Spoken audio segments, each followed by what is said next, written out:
Avec la loi Taubira du 21 mai 2001, la France a été le premier pays à reconnaître l'esclavage comme un crime contre l'humanité dans une loi.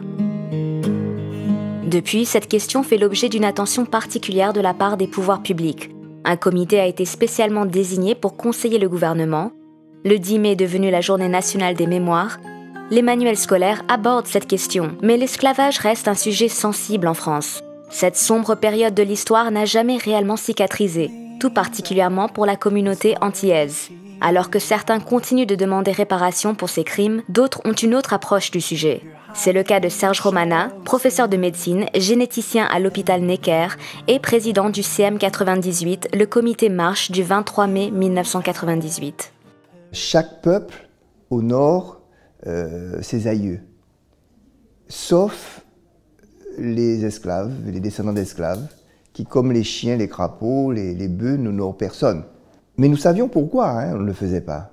Parce que nous savions que l'esclavage était quelque chose de tellement douloureux, qu'il n'y avait rien de bon à apprendre là, qu'il fallait oublier tout ça. En 1998, le gouvernement français a décidé de commémorer l'abolition de l'esclavage. En grande pompe d'ailleurs, c'était le 150e de l'abolition de l'esclavage dans les colonies françaises. Et nous avions un peu marre qu'on commémore chaque fois l'abolition et que l'abolition. Et nous nous sommes dit, bon, c'est bon quoi. 150 ans après, il faut commencer à penser à nos aïeux. Nos aïeux qui souffrirent de l'esclavage, qui furent des victimes de l'esclavage. Et nous nous sommes dit qu'il était temps de commémorer, de penser à eux et de les honorer, d'honorer leur mémoire, de leur dire que nous nous reconnaissions comme leurs enfants. Et donc, nous sommes réunis avec des présidents d'associations, 23 janvier 1998, et nous avons décidé de faire une marche silencieuse. Nous ne voulions pas faire un événement contre les Blancs, de revendication. On a décidé de faire ça le 23 mai parce qu'il fallait que ça soit un jour pour tout le monde, puisque le 22 c'est la Martinique en Martinique, le 27 c'est la commémoration en Guadeloupe. Et donc ce 23 mai, finalement, a marché pour nos aïeux. On a été 40 000 entre la place de la République et celle de la Nation. Ce jour-là, ce 23 mai 1998, pour la première fois à Paris, les Antillais de l'Hexagone se sont mobilisés pour rendre hommage aux esclaves. C'était quelque chose de tellement fort, qui nous a rendus tellement fiers, mais vraiment très fiers, de marcher comme ça, silencieusement, la tête haute, pour dire à nos parents qu'on pensait à eux. On a décidé de poursuivre ce travail de respect de nos aïeux, ce qui en fait a fait en sorte que nous avons créé l'organisation qui permettait de faire ça. C'est ainsi qu'est née l'association CM98. Aujourd'hui, l'association compte plus d'une centaine de membres inscrits et une permanence hebdomadaire dans le 20e arrondissement de Paris. Le 19 décembre 1854. D'accord, là c'est bon. C'est bon? Oui, on avait mis la bonne date, c'est bon. On a un fichier avec des personnes, en fait des esclaves, à qui on a donné leur nom en 1848. Et donc ce fichier, on le remet à jour. Parce qu'auparavant, les esclaves n'avaient pas de nom, donc comment on les a nommés en 1948. Et donc on a tout repris, mais là on est obligé de revoir, qu'il y a des erreurs. Nous avions au départ on avait des photocopies, mais là on a des bobines sur nos ordinateurs. Donc c'est comme si on était aux archives départementales ou aux archives nationales de Paris et on fait une correction plus approfondie. Le plus gros travail, celui qui est le plus visible actuellement que fait le CM98, c'est que vous ne pouvez pas honorer vos aïeux si vous ne les connaissez pas. Donc nous avons été les chercher et nous avons trouvé dans les archives. Nous avons travaillé pendant plus de 10 ans, ça fait plus de 10 ans qu'on travaille dans les archives, et nous avons eu le bonheur de rencontrer ce qu'on appelle les registres des nouveaux livres et le registre des individualités pour la Martinique. Les nouveaux livres, c'est pour la Guadeloupe. Ce sont des registres qui retranscrivent en fait la nomination qui a eu lieu après l'abolition. Par exemple, mon aïeul s'appelait Juliette, eh bien son matricule c'était 5322. Et le père de mon grand-père s'appelait Volant Charles, son matricule c'était 9812. Eh bien le 14 septembre 1848, le maire du Moule les a nommés Romana. Et ainsi naît ma lignée. On a retrouvé donc la trace et l'identité de la majorité des aïeux des Guadeloupéens et des Martiniquais. Donc c'est un travail dans les archives, difficile, long. On a fait des bases de données, on les a mis dans des livres, on les a mis sur des monuments pour les honorer justement.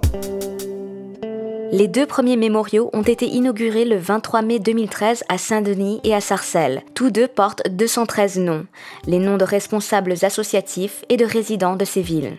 Plus que tout, c'est aussi des actes qui traduisent que les Antillais sont passés par là. Parce que si un jour il n'y a plus d'Antillais, les mémoriaux seront là. Plusieurs dates permettent de se rappeler cette sombre période du passé de la France. Tous les départements français qui ont connu l'esclavage ont une date propre. 22 mai en Martinique, 27 mai en Guadeloupe, 10 juin en Guyane, 20 décembre à La Réunion, 27 avril à Mayotte et le 10 mai comme journée nationale. Mais le 23 mai, date de la mobilisation des associations à Paris, revêt un caractère symbolique très fort. Serge Romana veut faire reconnaître cette date, comme toutes les autres, dans un texte qui aurait plus de poids que la circulaire de 2008 dans laquelle elle est mentionnée. La ville de Saint-Denis a toujours soutenu l'initiative un peu du CM98 dans la mesure que c'est vraiment une initiative populaire.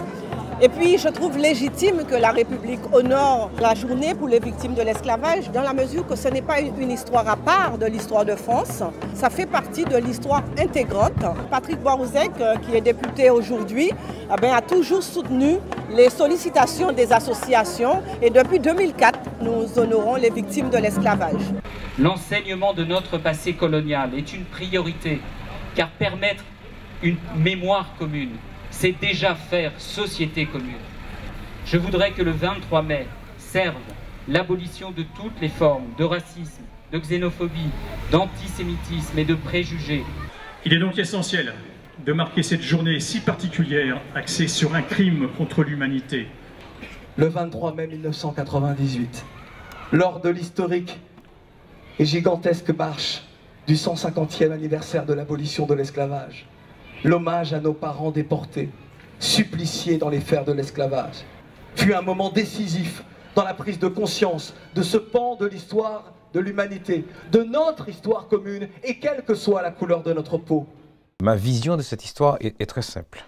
Le 23 mai est devenu une date de rassemblement des Antillais. Le 22 mai, je sais ce que c'est en Martinique.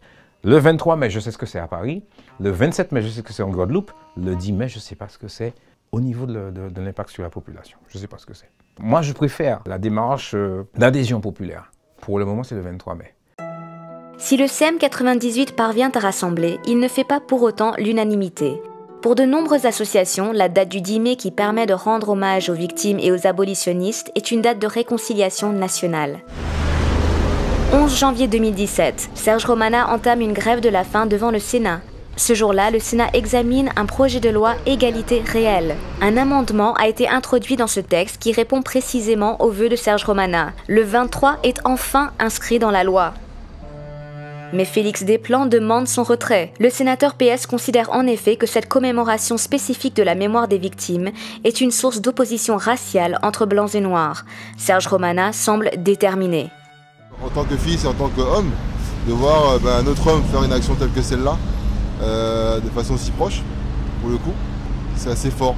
Il fallait que j'interpelle fortement l'opinion, nos parlementaires. J'avais pas d'autre choix que de prendre une décision personnelle, parce que quand même je suis président du CM98, je ressens la détresse de centaines de militants, et il fallait que je fasse quelque chose.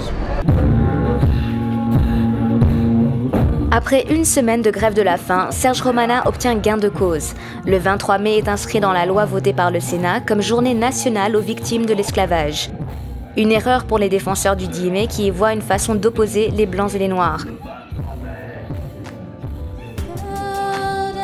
Personne ne peut prendre la parole au nom des esclaves. Seul le souvenir peut leur rendre justice. Mais la mémoire est le terrain d'une confrontation qui n'est pas neutre et qui se poursuit dans le champ politique. Est-elle utile à faire entrer dans les cœurs la signification profonde de l'esclavage? Permet-elle de faire progresser le dialogue entre les membres d'une communauté nationale qui ont des ancêtres esclavagistes et esclaves? Réponse avec les générations futures.